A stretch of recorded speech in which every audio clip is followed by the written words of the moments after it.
Un robot vient de courir 21 km, un semi-marathon, plus vite que le record du monde humain. Oui, tu as bien entendu. Et ce n'est même pas la nouvelle la plus dingue de la semaine. Bienvenue dans Decrypt AI. Aujourd'hui, on oublie 2 minutes, ChatGPT et compagnie. Parce que l'intelligence artificielle, c'est bien plus large que ça. Des robots, l'Afrique et une arnaque qui peut bien te toucher toi. On décrypte ça ensemble.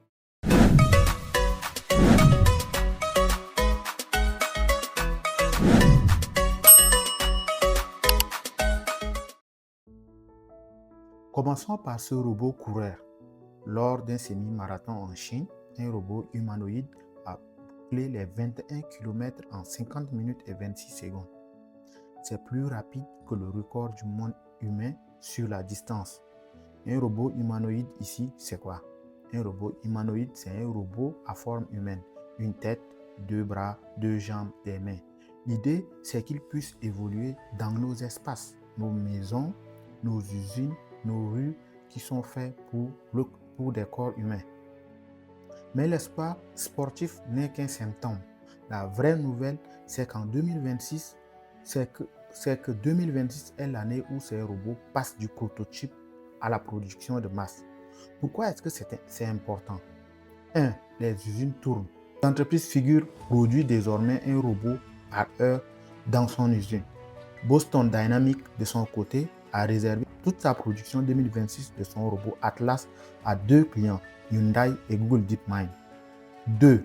Il travaille déjà à l'aéroport de Tokyo. La compagnie Japan Airlines a déployé des robots humanoïdes pour porter des bagages, pas une démo, un vrai poste de travail.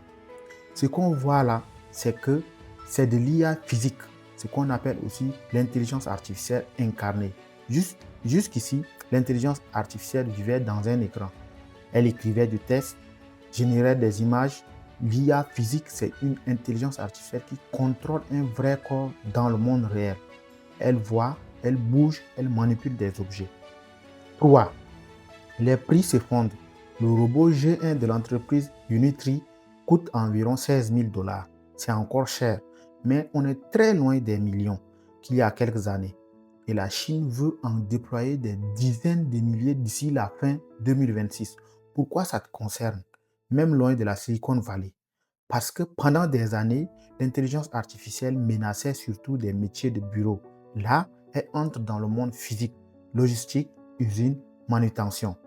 La leçon ici, c'est quoi? Le prochain grand chantier de l'intelligence artificielle, ce n'est pas un chatbot le plus malin.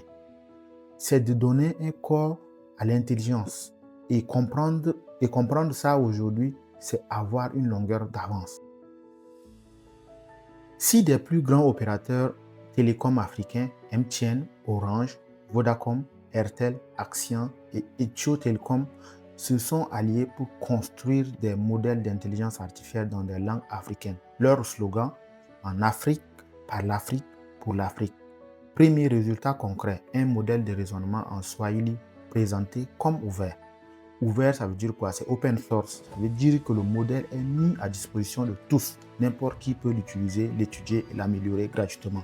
C'est l'inverse des modèles fermés comme ChatGPT dont le cœur reste secret. Pour les langues africaines, l'open source est essentiel. Ça permet à des chercheurs locaux de construire dessus sans toutefois en repayer. En parallèle, de gros financements arrivent.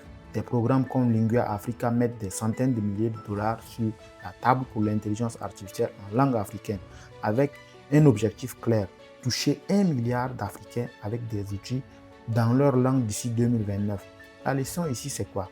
L'intelligence artificielle n'est plus seulement une affaire américaine ou chinoise. Le continent commence à construire la sienne. Et ça, pour nous, c'est une porte qui s'ouvre. Deuxième des choses, le FBI a tiré la sonnette d'alarme sur une arnaque qui explose. Le clonage de voix. Le principe est simple. Un escroc récupère quelques secondes de ta voix sur une vidéo, puis appelle un proche en se faisant passer pour toi, paniqué, demandant de l'argent en urgence. Le clonage de voix, c'est quoi? C'est recréer la voix d'une personne avec de l'intelligence artificielle à partir de quelques secondes d'audio. Le résultat est si réaliste que la plupart des gens ne font plus la différence. C'est une forme de deepfake, un faux contenu généré par l'intelligence artificielle qui imite une vraie personne. Les chiffres font vraiment peur. La majorité des gens qui décrochent et engagent la conversation finissent par perdre de l'argent. Une entreprise a même viré 25 millions de dollars après un faux appel vidéo où tous les participants étaient des deepfakes. Comment te protéger? Règle numéro 1. L'urgence est un piège. Un escroc te presse pour t'empêcher de réfléchir. Deuxième des choses, raccroche et rappelle la personne sur son vrai numéro. 3. Ne paye jamais dans la précipitation. Et un truc tout simple, mets-toi d'accord avec ta famille sur un mot de passe secret à demander en cas de doute. Les robots sont déjà partout. Des robots ont installé tout seul une centrale solaire de 100 MW. D'autres plient le linge avec un taux de réussite de plus de 99%. Et à Séoul, des robots humanoïdes ont déjà défilé sur un podium de mode. La leçon, ce qui était la science-fiction il y a 5 ans, est en train de devenir banal. Le rythme s'accélère et il ne va pas ralentir. Voilà ta semaine en intelligence artificielle. La version large, des robots qui courent plus vite que nous et qui débarquent dans le réel. Une Afrique qui construit enfin sa propre intelligence artificielle et une arnaque dont tu dois te protéger et protéger également tes proches. Sur Decrypt AI, on ne fait pas que suivre l'actualité de l'intelligence artificielle. On la comprend ensemble. Si cet épisode t'a appris quelque chose, abonne-toi à Sakayo Tech et partage-le à quelqu'un que l'arnaque par le clonage de voix pourrait toucher. Et dis-moi en commentaire, tu veux un robot humanoïde chez toi ou ça te fait un peu peur? À mercredi pour le prochain Decrypt AI.